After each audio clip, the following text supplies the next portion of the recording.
Another exclusive interview here on Merstham TV with me, James Barrett-Sterling, after an enthralling 2-2 draw between the Moatsiders and Ashford United this afternoon. But the point does lift the club up one place in the Isthmian South East Division.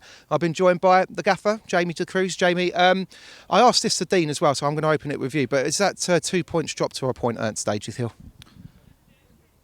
Normally I would go either way, but I think today I'll sit in the middle, just on the basis that without a doubt we would have targeted today in terms of all of our home games as games we want to win. We don't hide the fact, we want to win as many home games as we can. We want to make this place a fortress and be really good here. However, coming back from being 2-0 down probably meant that in the end it was a point gained. I think if you go 2-0 down in most games, I think they would be more disappointed coming off than we are. And we are disappointed. So, it sums up where they maybe feel. I think they're a good side, Ashford. I thought they were a good side when we played them on their 3G, and I still think they're a good side now. But we showed good character to come back.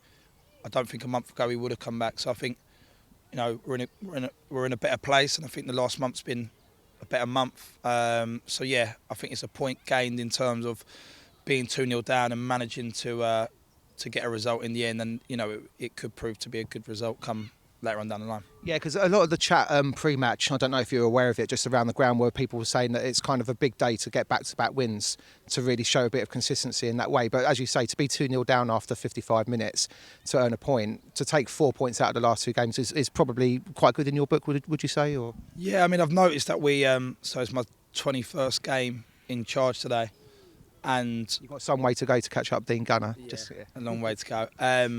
And we have got results in 11 of those games. So prior to today, it would have been 20 games, and we had got results in 10 of them. So for me, that if you want to spread that across the 20, win, lose, draw, lose, win, lose, and that's why we are, ultimately are where we are, because we're too inconsistent, and we need to put a run together.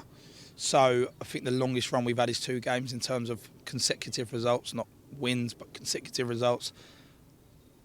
But I think consecutive results are okay. I think if you're averaging, I said it months ago, but if you're averaging 4 points every couple of games, you're in a good place. You're in a really good place. Yeah. So, and you'll certainly be more up there than looking down. So yeah, consistency is where it's let us down this year, and for me that's why we are where we are. I think we can be a really, really good team, and I think that was proven last week. I don't think today we were poor. I don't think we hit the heights of last week, and ultimately that's why you go and draw a game. And listen, credit to Ashford as well. I think they're a good side, well coached, cause you problems, play a little bit different in comparison to other teams.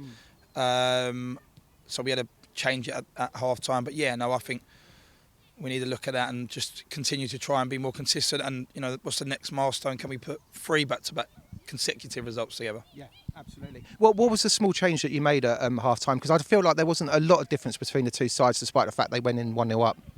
Yeah, it wasn't tactically we changed it in terms of like shape. It was more asking our players to be braver, to start higher, to get in front of players. We were dropping too deep and too behind the ball, which isn't what we asked for.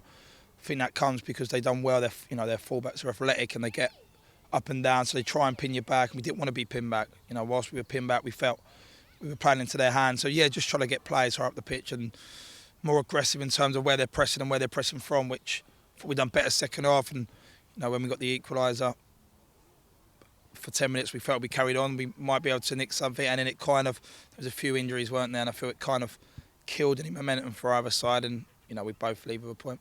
Yeah. What did you feel like for Ollie Kinder and Abel Vendrell? They both got their first goals of the season. It's nice to see, and obviously it's nice to have a 25-goal striker, but it's great to see the goals being shared around, isn't it? Yeah, I take full credit for Ollie Kinder, because I genuinely said today that there was going to be a big moment. And actually, to be fair to Ollie, he's got in a lot of good positions since he's gone into this position. A lot of last week we said, didn't we? He got in that position down there on his left foot. There's been ones where he's nearly drawn a penalty. Ramsgate, it's been coming, and he nearly messed it up, to be fair. I was nearly going to eat my words, but really, really happy for Ollie. And I think we're seeing a different side of Ollie in terms of, trying to evolve him as a football player. I think he's better than just being, maybe a steady Eddie right back. I genuinely feel he's got loads of good qualities, and I think, it wouldn't surprise me today if he ran more than anyone else amongst our team. He was up and down. He was getting in good positions.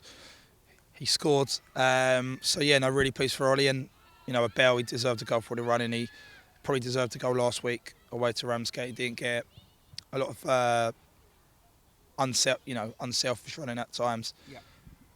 But today, great goal. I thought swiveled well under the keeper, and good for him to open up his account. Yeah, good stuff. What do you think he's going to bring overall to the team? That's why you brought him in. What attributes has he got? I think he's different to the rest of our forwards. I looked at the forwards we had in Will and Corey, who are brilliant at what they do, but I never felt we necessarily had anyone coming off him. And I think with a Bell, he allows us to press higher up the pitch with his energy and his tenacity. But then in possession, I think he makes good runs, and he's quite a wiry character. He moves the ball well, and last week he caused Ramsgate problems, and I thought today he caused them problems with his endless running. So yeah, just a bit of a different dimension for us when we go two up top. He can also play out wide as well. So yeah, it just adds a little bit more depth into that front line. Yeah, good stuff. How did you go about cultivating the week after the Ramsgate win? I mean, an absolutely fantastic result. It's got to be one of the results of the season by the time we get to the end of April. But how did you and the coaching staff cultivate that and make sure people didn't maybe get too excited or too lackadaisical about it today? Yeah, I mean, I promised the lads that upon our next win we'd have a curry night, and the lads are quite... I think I'm rigid in terms of training Tuesday, Thursday, and we've done that since we've come in. We've not had one session off ever. Mm-hmm. So we did have a curry night, which was good. Everyone attended, the whole squad, so it was a great turnout. But then we knew Thursday would be back to work. So Tuesday was, a pat on the back, but then let's go again Thursday, and then we trained. To be honest, that's what we spoke about prior to the game. You've reached a standard, you've set a standard in terms of what you've done against Ramsgate, and we, in my opinion, we fully deserve to win. But they've got to meet that standard, and that's what I said at the end. For 60 minutes, we didn't meet that standard, and then we showed good character to turn it around. Yeah. But if we want to become a consistent side in this league and do really well and pick up good results, we've got to reach those high standards more often. Can I ask what your order is at the Curry House?